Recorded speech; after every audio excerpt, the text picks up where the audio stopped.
Hi, Phil Aston here from Now Spinning Magazine with another video in my 16 in 1975 series.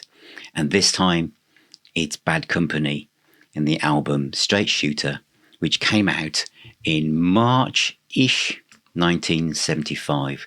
So I was definitely still at school then. And my first exposure to this album obviously follows the first one. The first Bad Company album was recorded in late 73 but came out in 74, and everybody was talking about that, and I borrowed it from school quite a few times because we had our own record library at school. And Can't Get Enough was a great track. I bought that on a single, and I played, I think, the B-side more than the A-side, I think. I've always liked that. And I didn't get the album until well after I'd left school and gone to work. Although I loved all the tracks, especially the title track, Bad Company. But this album, Straight Shooter, was recorded in late 74, came out in March 1975. And my first exposure to it was this single, which was Lovin Gone Bad, which was a really great hard rock song backed with Whiskey Bottle. I think this is my original copy, obviously, which I bought from a little record shop down on the Coventry Road where I lived. And I think it was about 48 pence. And I think the same price as the Can't Get Enough one. And yeah, I put down here, it got to number 31, 22nd of March 1975. Spent 6 weeks on the chart. I used to write down things like that all the time back then. But this was a great album. One of the things that I guess I want to say in this exercise, I've covered Physical Graffiti, Richie Blackmore's Rainbow, Fighting has been one, hasn't it, and Bandolier by Budgie, is playing all these albums and thinking about how I'm going to might talk about them. And these are albums that I know obviously really well. Is when I played this one in its completeness yesterday, is how good it is now in 2025, how strong it is as an album, and the light and shade that a lot of rock music had back then. Hard rock track, ballad, hard rock track, ballad.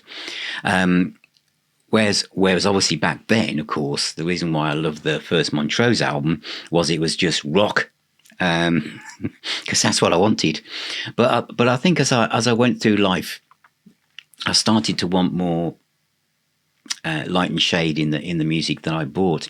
But I was always open to it with Bad Company, and specifically the vocalist Paul Rodgers, because I was a massive fan of Free.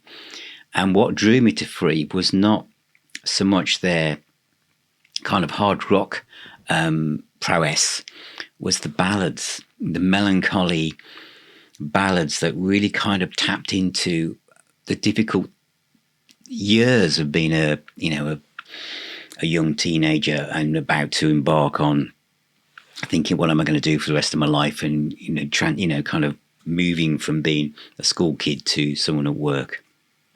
So I really appreciated that, and nearly all my friends at the time bought this album. And I do think it's a great, iconic cover as well.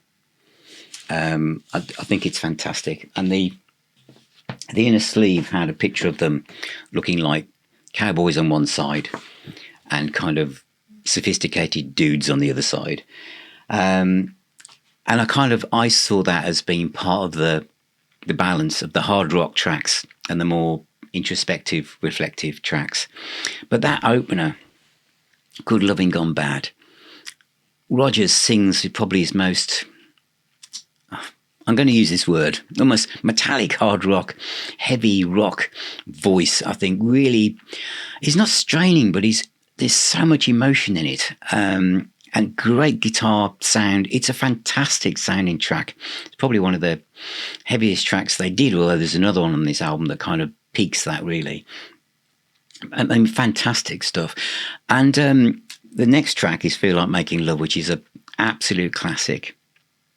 I remember when I first heard that, because it starts almost with a kind of a countryish beginning, and because my mum and dad were really into country music, I immediately pushed back a little bit when it started, thinking I don't do anything like this. But of course, it builds up in that wonderful lyric, wonderful melody before it comes into that bam bam of the Feel Like Making Love, and then obviously Rodgers really does his big vocal sound to that, and the angst and the feeling in it. You really believe everything that he's saying here, and it is an absolute epic track. It was a massive hit.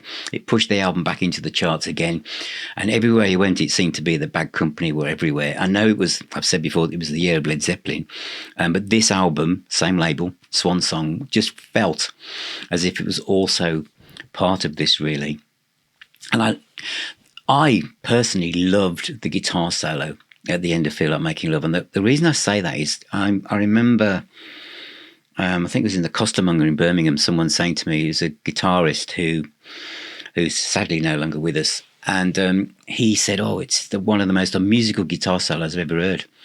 And I thought, I don't know what you mean. I love the echo on it. I love the kind of way it answers Paul Rodgers' ad-libs. And I've always said before that when Paul Rodgers, there's a kind of like a line in every song he's ever done, literally, where we know we've laid down the verses, we've laid down the choruses, we've done the middle eight, and now we're heading towards the fade.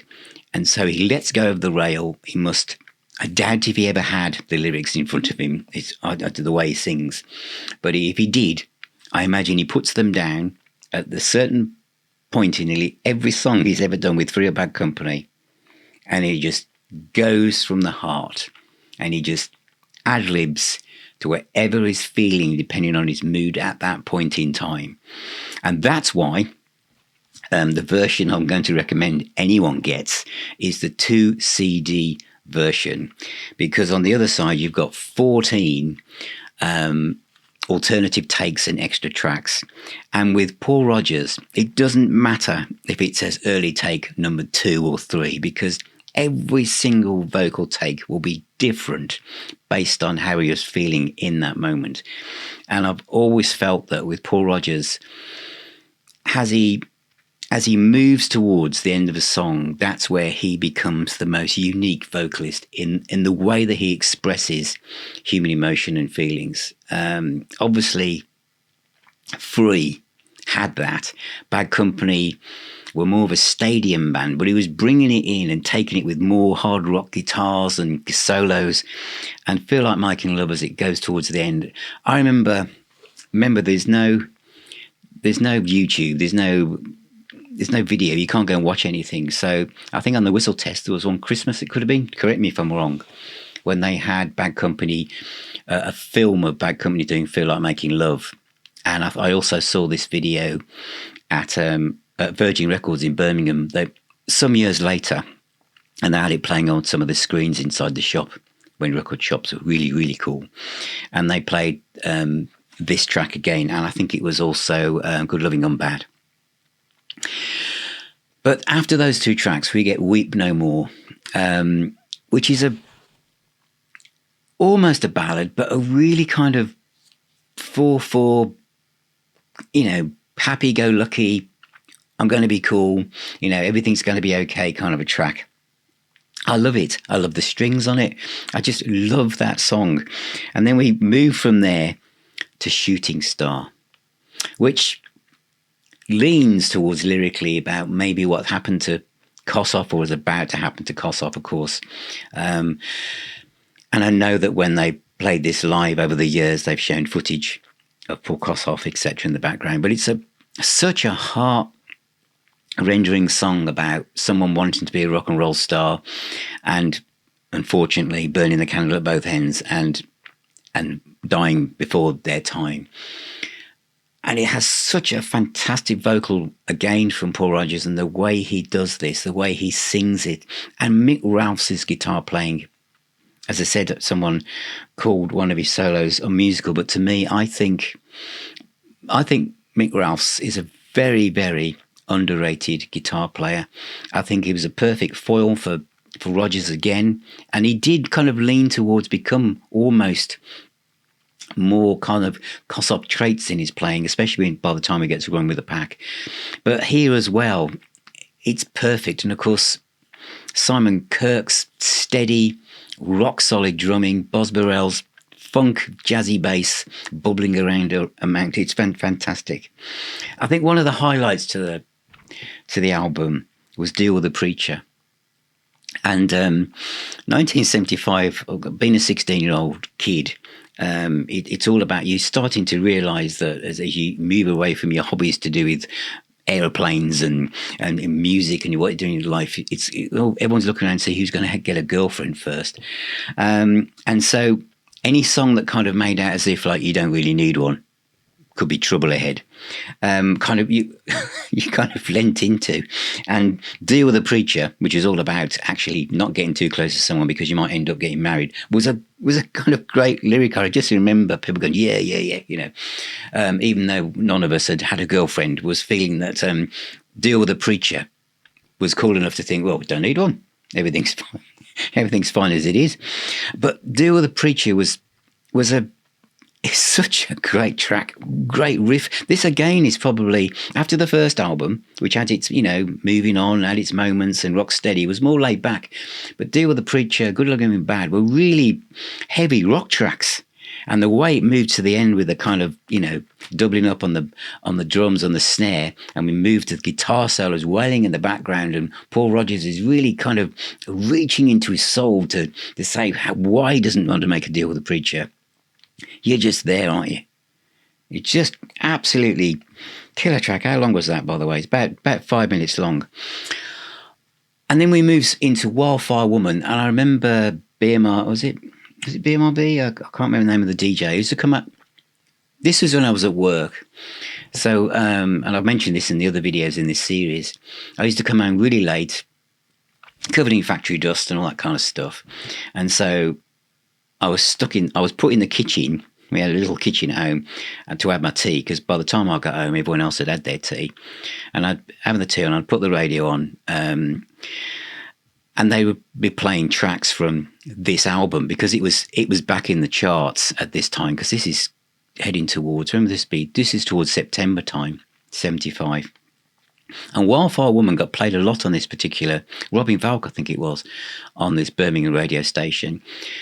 And I got to really love the song again because of that, because it has that great thing at the end, you know, right on down the highway, and there's Mick Ralph slides his hands down the strings and everything. It's a great track. It's a great track. And then we move into two songs which take the temperature down, but in a way that's, I think, is just perfection. Anna, which was a track written by Simon Kirke from the Kossoff, Kirke, Tetsu and album. This is a reworking of that. I mean, that's a great album. I must do a feature on that at another time. But the thing with that album was the Kossoff, Kirke, Tetsu and Rabbit album, was the vocals weren't as strong. All of them were brilliant players, but none of them were absolutely brilliant vocalists. But here, the fact that Rodgers had looked through what could we do, and perhaps we could do this song for the Straight Shooter album, it's just beautiful. Especially, again, what Rodgers does towards the end. I've got me a Sinful Woman, who goes into the ad-lib. Oh, it's just gorgeous. In fact, as I've just had shivers down my spine, even just talking about it, after all this time. But I think my favourite track now is Call on Me, which is the last track on side 2, and I think that was 6 minutes long, and it's quite a happy-go-lucky type track. Call on me. If you ever got a problem, you can always call on me. You know, and okay, he's trying to make friends. It's a bit like Be My Friend kind of feel, but more upbeat. And it kind of drops back for the solo, where you've got this inkling of where we might be heading towards the fade. And I know I keep saying this, and it might sound like I'm always wanting Free and Bad Company songs to almost be over, but that to me is where the magic is. That to me is where Rodgers suddenly, all the lights come on, and he does it here. It suddenly changes in the chord sequence, and the pace of the song goes much more melancholy. A real free feel kind of blows through the doors and the windows. And then a really kind of soft guitar from Mick Ralphs that kind of just holds up the words that Rodgers is kind of almost whispering out as we start to move towards this long fade. And it is absolutely heart-renderingly beautiful. As I said, I played this album yesterday to get myself in the zone, and it is such a complete masterpiece. To me, this is a 10 out of 10 album. Was it then? Is it my favourite Bad Company album? It isn't. And in fact, my favourite Bad Company album is Run With The Pack, even though there's a track on there I don't really like that much. But it's the quality of the rest of the songs. But if I look at this album as a whole, it's a 10 out of 10. The sequencing, the performances, the way it makes me feel inside. And again, it was one of those albums that got me out of sticky corners when I was an apprentice by saying, yeah, I like Badco. I like Straight Shooter. Yeah, I like, and name checking some of the tracks and people looking at me differently. But Call on Me is just amazing piece of writing. And the other thing about maybe recording back then, and I wasn't there obviously, but obviously now when people are, when I say dialing in their parts, that makes it sound less than it probably is. And obviously musicians can play on multiple projects now without leaving home. But there's a sense here that, again, the way that Paul Rodgers ad-libs and adds things, he's in the moment now. If he's in the studio and he's got the playback or he's trialing a guide vocal over the music as it's being recorded around him, you really have this sense that he's feeling it. The little inflections here and there. I think a lot of things I hear now don't necessarily have that. There are gaps. We don't have these kind of ad-libs where, a vocalist who just literally is there all the way through things. He'll say something or feel his heart or how he feels inside. He'll make a sound with his voice that comes up with the solo. He's there all the time. He's not kind of thinking, well, we're just going to drop you in here, Paul, just after that solo, and then we'll press stop just as you reach the end of this chorus. You have a feeling that the mic was live throughout the whole of the recording of the track, and he just felt it. It's just fantastic. I say, get the 2 CD version. You've got alternative vocal and guitars, Feel Like Making Love, Take Before the Master Was Done, Weep No More, slow version, Shooting Star, alternative takes, Deal with the Preacher, early version, Anna, Call on Me, an alternative take, Easy on My Soul, slow version, Whiskey Bottle, which is a great track, See the Sunlight, which is unreleased, All Night Long, which is unreleased, Wildfire Woman, alternative take, Feel Like Making Love, and yet another version of Whiskey Bottle. And a great little booklet as well. So that album, Straight Shooter, I still never tire of playing it. And as the time of me doing this video, Bad Company are on that list about are they going to get in the Rock and Roll Hall of Fame? Is Paul Rodgers going to get in? Paul Rodgers is one of the best vocalists of all time. Soul, blues, rock. The way he captures human emotion and the way he makes you feel what's going on. And again, as I've said before, I don't need to know in an interview what he really meant by those lyrics. It's what those lyrics mean to me and how they made me feel inside and how they carried me, how these songs and the solos and the feeling of the song carried me through these formative years. That's what makes the difference, and that's what, to me, makes this such a classic album. So if you know this album, Let me know in the comments what you think of it. And it doesn't matter if you were 3 in 1975. There'll be albums when you were 16 that no doubt you could tell me about. But what I hope with these videos is that some of you who might be around my kind of age bracket, it will bring back memories and make you perhaps want to play the album. And if you are nowhere near 1975, hopefully it might make you go off to Spotify or Apple Music and just give this a bit of a spin or stream and see what you think. And maybe it might introduce you to the world of Paul Rodgers and Bad Company, and maybe even Free as well. So thank you for watching. Thank you for being here. Thank you for all of your support. Thank you for buying t-shirts and merch. And if you become a patron or YouTube member, you can join the private WhatsApp group, which is full of like-minded people, and the private Facebook group as well. And we have a virtual pub called the Now Spinning Arms, which we go to once a fortnight, where you can come along and meet other Now Spinning people as well. Remember, music is the healer and the doctor.